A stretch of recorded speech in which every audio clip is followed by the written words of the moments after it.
according to ancient wisdom, when we come to Earth, we come with a number of guides to help us. So we're going to talk a little bit about that today. Okay, okay. I'm glad we're having this conversation because the objective is to show a different way of seeing things. You know, and it's in the book. My camera. Okay, it's in the book. Message to the True Descendants.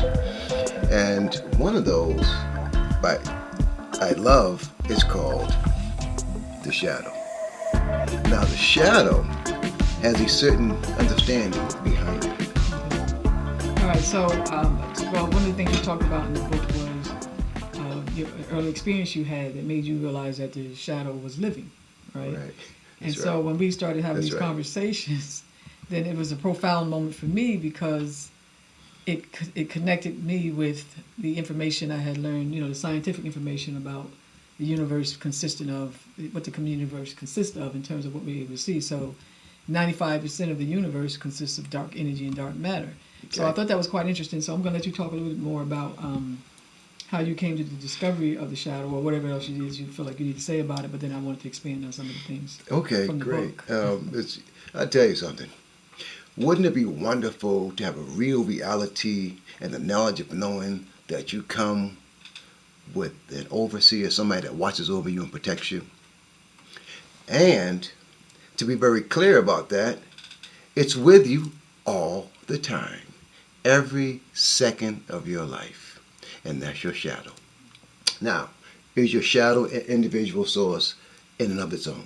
Okay, so, all right. So I remember in the book now, you said that we have the shadow, we also have the voice, and we have, what was the third one? The shadow, the voice. And the genie. And the genie. Mm-hmm. Okay, so now in terms of so from my understanding and the way they talked about it, the way I understand it from traditions, or ancient wisdom, that we do come with a devil. So in ancient wisdom, they call it the devil, right? And that was the voice, right? Mm-hmm. The superconscious or subconscious that you hear in your mind all the time. So that's the voice. That's so the shadow, voice. You said, was the protector. The shadow's the protector. So we're going to talk about the shadow now, or we're going to talk... No, let's just talk about the shadow. Because I'm going to tell you something. I love the shadow the most because I recognize the shadow very early on in my journey of life. There was a moment that you're reading the book, because in the book it talks about the shadow. And I recognized it being independent within itself is there was a moment that I was facing a challenge. There was a conflict. There was a conflict that I was facing.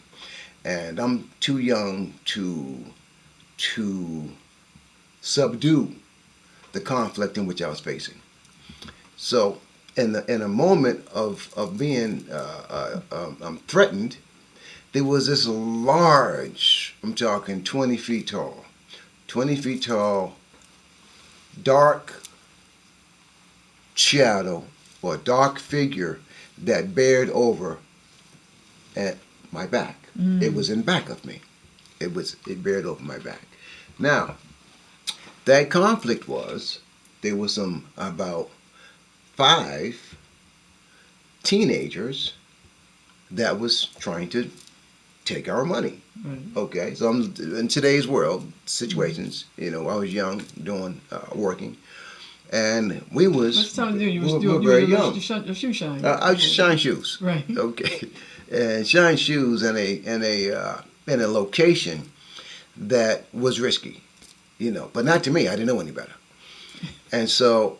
But just tell what it was. It was Red Light District in Boston. Okay, right? Red Light District in Boston, okay. Which is called the Combat Zone. Right. And we used to go down there as kids back in the early '60s to shine the sailor shoes. And because we were so small and we had been taught to shine shoes at a young age, and we did it very well, we would attract a lot of business. We'd attract a lot of sailors that were coming on furlough to make sure their shoes would shine, because that's a part of the uniform is to keep your shoes shine. So they would come to us and we shine their shoes. So now we're packed up, ready to leave, and we have a shoe shine box full of quarters and dollars.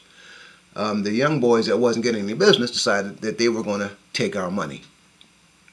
So we're in this area to where it's just myself and my brother. Mm-hmm.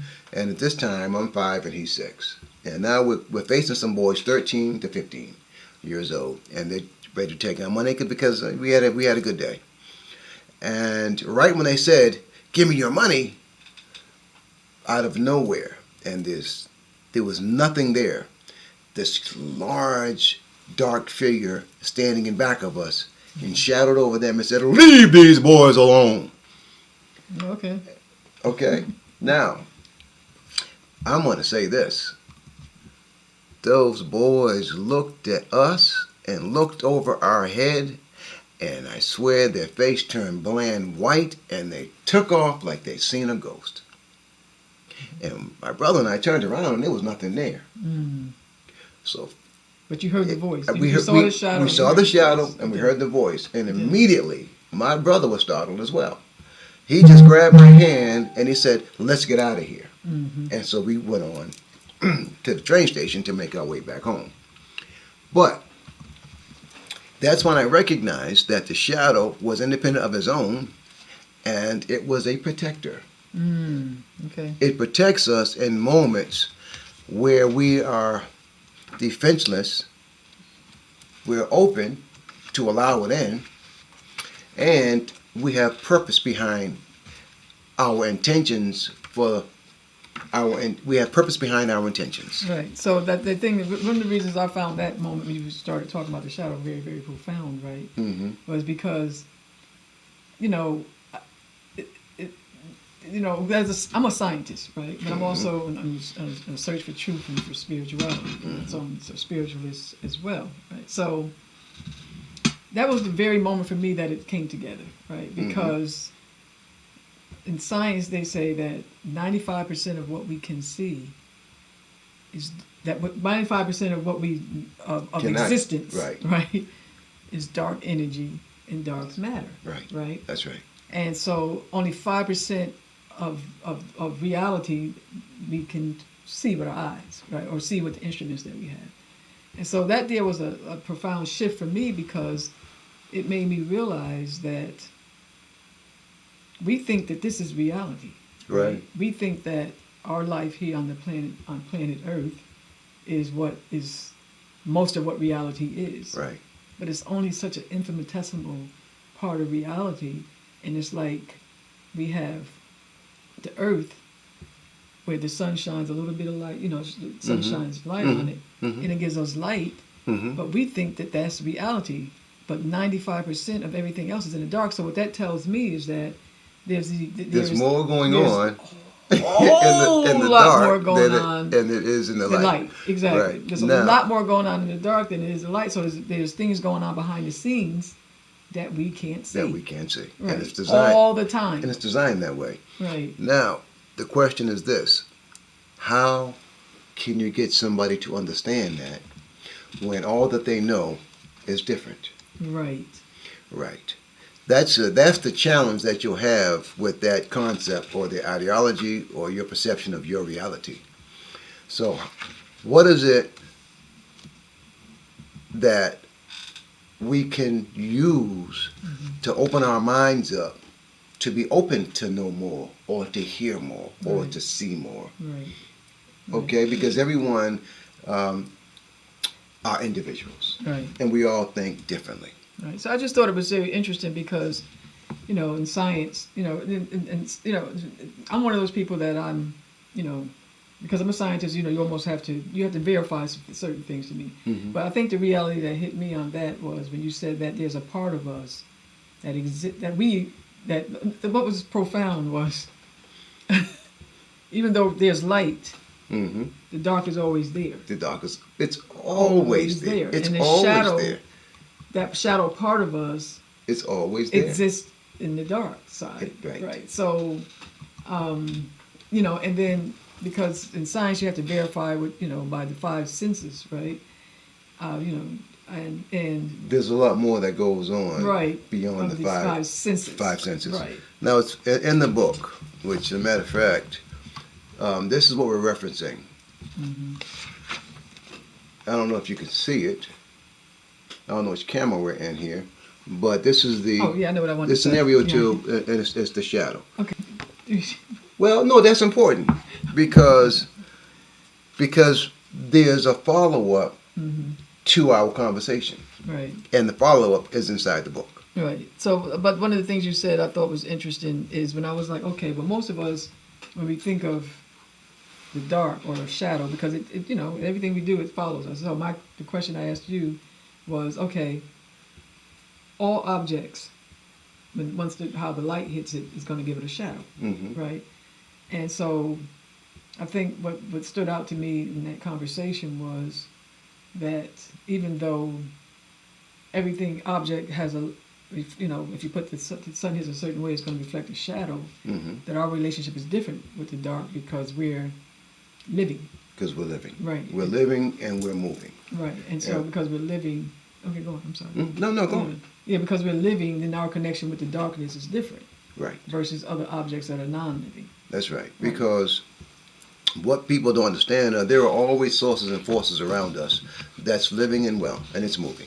Right. And the shadow is a part of our existence that kind of repels some things from coming our way. Right. And that what you just said, that is because everything is in the dark, right? That's right. Everything is in the dark until the sun shines, That's right? right. And so that, at least on this planet, right? So that means that there's, like you just said, there's things going on all the time. All the time. That we just don't see. That's right. Right. And so then the other thing that it did for me in terms of, you know, my understanding and, you know, this whole scientific approach versus spiritual approach to reality, which they're all the same. Mm-hmm. That's the other thing, is that what it said to me is that if you can't prove that is, if you can't prove that it's there, you also can't prove that it's not there. When you talk about other forces and things going on That's behind good. the scenes that we can't see. But I'll tell you this. Once you're aware of these things, and this is the important part of the conversation, once you become aware of these things and you open up to these things, and now you just begin to notice. See, until you begin to notice that these things are actually here and they're in action, then you begin to believe it. Right. But because our framework of thought or our perception of reality has been created to be a certain way, you no longer notice these other things that's going on in your life. Right. But there are some societies that are very aware of this. Right, exactly. And they use these things to their benefit or to the actual purpose and use for the reason why we have them. Right, right. So, so I thought that, yeah. So that's interesting. So, we talk about the voice. We talked about. We didn't talk about the voice today. We'll do that in another time. Sure. We talk about the shadow. So the shadow, basically, you're saying is there to protect you. It's there to protect you. Right, and I just think it's just very interesting, right? Because, I forgot. Okay, where I'm going with it's this. okay. I'll give you a perfect example. Right. You know, sometimes we're in a moment when we feel certain things, and then we feel like we're like in our own sphere. We're like in our own little bubble, our own little energy field. Well, that's the power of the shadow. The power of the shadow is what puts that field around you. It's what repels you. It's what keeps you safe. It's when you have moments of an emergency that you can be driving and you're facing with maybe an accident or something.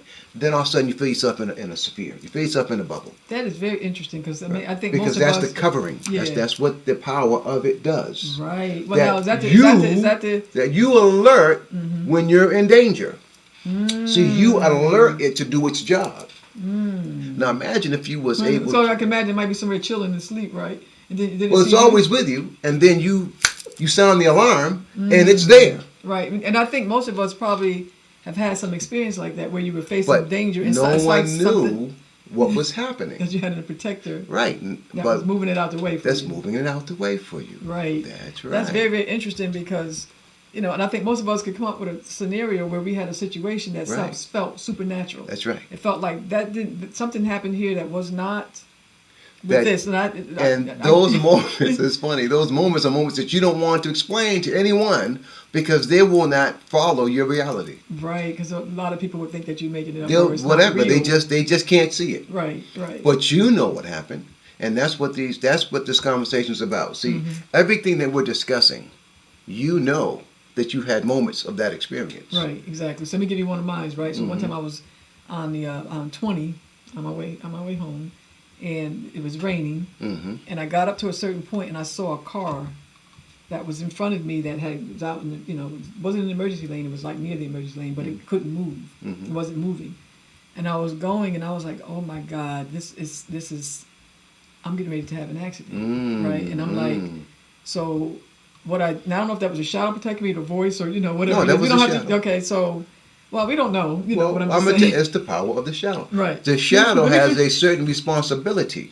Right. See, everything is an intelligence of that and that only. Oh. It's not outside. It doesn't do anything other than that. Right. So what happened? Right. So I was going, and something came to me and said, "Just hit him. Don't do anything else. Just keep going and just hit him." Right. And I kept doing my brakes, but I didn't stop that car. Something else stopped that car. I know it because I felt the energy. We all have right. those. I felt the energy. We all stop have the those car. I didn't stop the car. That's right. And at that point, the car stopped. And I looked, and as I stopped the car, I looked to the side, and a big truck was coming. So if I had pulled out, that would have been it for me. So that was one of those moments, though, that I know that something else got in there and intervened and protected me. So what happens is there are moments that we are walking in the light and we don't see the shadow. Right. But the shadow's always there. Exactly. The shadow's always covering you. It's with you all the time, and it protects you. And you can call it in for you if you're aware that it's there. Well, yeah, whatever. And then we call it the shadow, but whatever the name is, when you say my protector, what would you? Well, it's an internal signal that you and that entity, that vibration. Force. Okay. It's a vibration. Okay. Everything is a vibration. Right. It's between you and that vibration, and it has taught you how to recognize its existence. Right. See, because everyone is so different. They have different ways of communicating of their existence. They show you, you hear things. There are different ways in which everybody language will be different to their invisible vibrations in which walks with them every day. Right. And if you think about it, now let's go a little interesting with this, right? So it's kind of very interesting because we think how we see reality, that is reality. Right. Because it's just what our eyes, the capacity that we have, what our eyes have the capacity to see. Right. That's right. Right. So you think about how you could, depending on how the light hits you, how big you get, right? Your shadow gets. So it tells me that we think that it could just be because of the way the sun is hitting us, but what the sun is doing is reflecting what's really there. It's showing you what's there. Really there. That's right. So just very, imagine if you had the power to walk into that shadow. What do you mean walk into? That's right. The power to walk into the shadow. Walk into how big you really are? Walk into how big you really are. Because every day it walks into you. Imagine if you can reverse that. Okay. Right. If you could walk into who you really are. Who you really are. So basically, that's another conversation I want to have too. Basically, we're really giants. That's right. We're much bigger than we think we are. That's right. But it had to kind of neutralize us so that we can be more controlled. Because there was a time in history where we were out of control. Well, we were giants, and we had the power of the giants. And we were running rapid. Because the giants enjoyed what the beauties and the wonders that was here on this planet. So they had to put in a control mechanism. Okay. Right. So very interesting. they had to blind you, bring you down, disconnect the communication until you evolve to the level to where you can reconnect the communication. Wow. And then you can grow back into your who you are and your true strength. Wow. True strength of being and having the power to accomplish that. It's interesting because you look at a lot of the wisdom traditions, they talk about that, right? You have to have the power and the confirmations in order for you to walk into your true self. Well, I just wanted to kind of recap what you said about we were running rampant, and because you look at some of the traditions, they talk about that. Like, for example, in the Book of Enoch, you talk about the Watchers, right? And of course, in the scriptures they talk about. I don't remember what they were calling. They They call them the giants. They called giants. They were called Right. guardian angels. They were called all these. Right. But that's just very. I just thought that was very interesting in terms of you saying how we were running rampant. That's Just right. very, very interesting. That's right. But I'll tell you this. Sometimes you say, I wish I didn't have to endure this, or I wish I didn't have to deal with that. I wish that I can communicate and become this, because I see who I am and how my life is supposed to be in the future, but I just can't seem to get there. And I think it's interesting because I think a lot of us live with this whole. We know what we're capable of, right? Right. We know our greatness. You know you're bigger than than the experiences that you're having. But a lot of us just don't know how to tap into it, and so we don't know how to tap into who we really know that we are. We know who we are. It's just difficult becoming evolving into that. Are we forgotten? No, we haven't forgotten, because you're always having dreams. You're always having thoughts. You're always having epiphanies. Right. You're always having moments of remembering. Right. Because it keeps on pushing the button. Remember who you are. Remember what you're supposed to do. Remember this. Right. Remember. But you see, then we allow our ego to begin to satisfy that need. Right. And the ego cannot fulfill your purpose. Okay. Only the power of the unknown can fulfill that purpose. And the way that it's fulfilling that purpose is by telling you your specific individual steps you need to move in ways in order to become that. Right. When we have these thoughts about what we want to accomplish, then it's our ego that will create the tools in which to become that. Right. And see, but what happens though, I think because the ego has a purpose too. That's right. And it's a guard too. That's right. But because we get caught up into that aspect of ourselves, then we lose touch with the other aspects of ourselves, and that begins to take over. But we're gonna have a whole conversation about that, because it's imbalanced. You have to have a equal balance. But I think in all the areas or vibrations in which we exist in. Right. Everything is balanced. So when something's off balance, but what happens is though, go on. Yeah. When things are off balance, they have end dates. They will expire. Right. When you're in balance, there is no expiration date. It goes on and on and on. It just continues to grow and evolve. Right. But I think so I'm glad we're having this conversation because we live in a culture that has us grasping for all these things external to ourselves, right, and not looking at how great we are within ourselves. That's right. That's right. And so we've lost touch, and so we're always grasping at these things outside of ourselves. And that's when all the other things creates the imbalance. That's right. Because we're looking at all these external things. Because we forgot that greatness has many variations. People think greatness only looks like this. So they're striving to look like this, that's in balance for them, because that's not what their greatness category is. Right. And so what it is, because of all the pull from consumer capitalism. That's right. It's pulling us in all these directions because people are trying to make money. To be like this. Right, to be like that. And that's not who you are. Your greatness is it's something else. Right. That's equally as great. Great, exactly. Because what makes a great man or a great woman or a great person is someone who is solid and consistent and reliable and is trustworthy and all those things, right. Good moral character, and all those things in which they're confronted with in their specific personal journey. Right.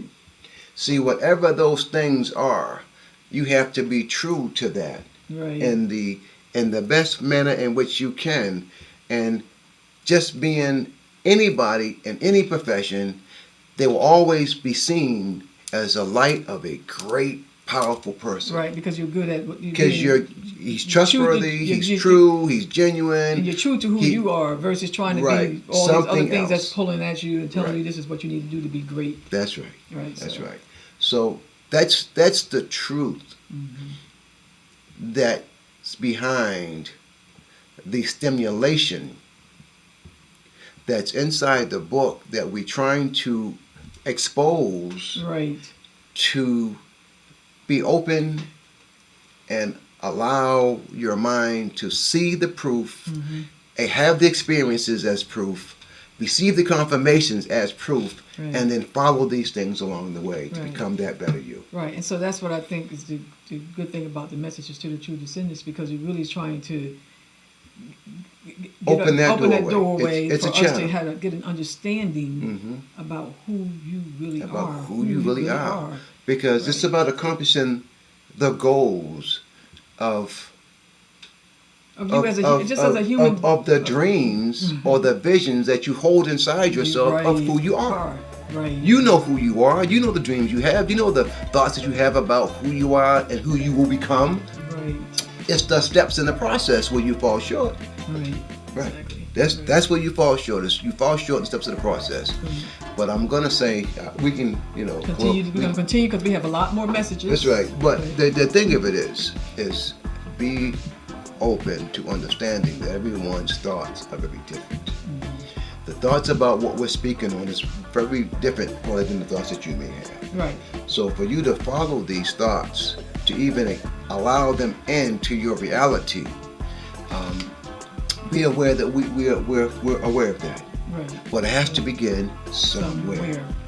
Right. It's someday, there's a day in your life that things have to begin to shift. Right. So let that be today. Messages to the true descendants. Alrighty. But I wanted to wrap it back around to the show. Sure, wrap it around. Back to the show. So you just make sure we know that you do have a protector that comes with you, but you just have to be open. Your mind, your body, your mind and spirit has to see it, open to see it, and to hear it, and to know you have 100% control of it.